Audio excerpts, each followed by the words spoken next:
Hello from London, where there's a slight break from the recent endless rain this morning, with the possibility of even a glimpse of sun, before a few showers return in the afternoon.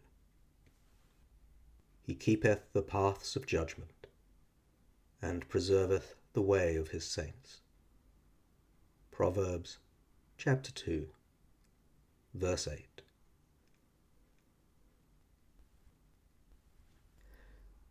It's Monday the 5th of October, in the year of our Lord 2020, and it's time to sit back and start your week right. I'm Mark Sidwell, and this is Mark's Almanac, bringing you 5 minutes of civilised calm, recorded in East London, just as the capital starts to wake up.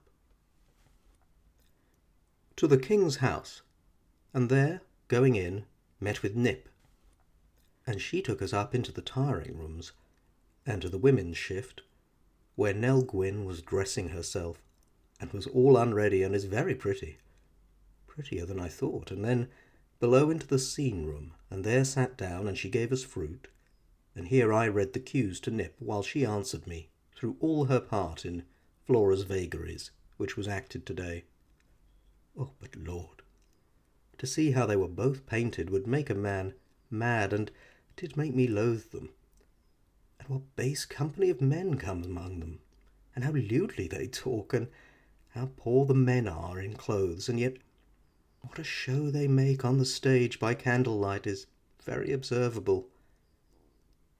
But to see how Nell cursed for having so few people in the pit was pretty.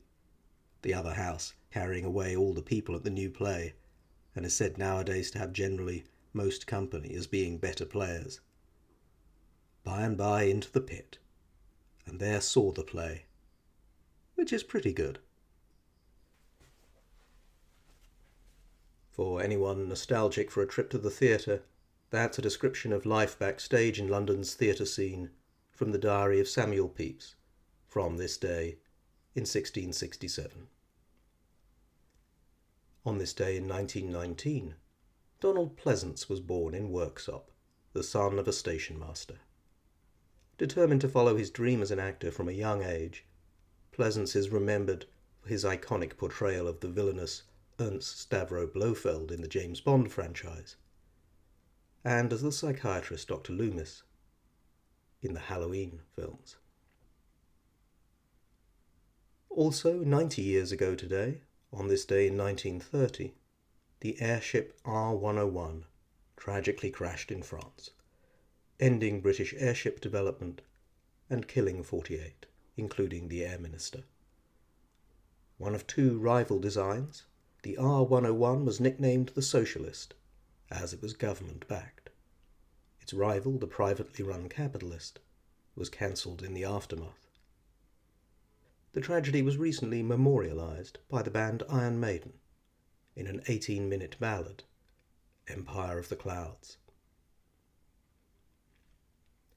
Here's a poem. A Day in Autumn by R.S. Thomas. It will not always be like this. The air windless, a few last leaves adding their decoration to the tree's shoulders, braiding the cuffs of the boughs with gold, a bird preening in the lawn's mirror, having looked up from the day's chores, pause a minute.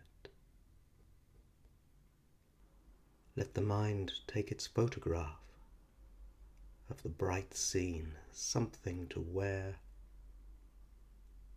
against the heart in the long, cold.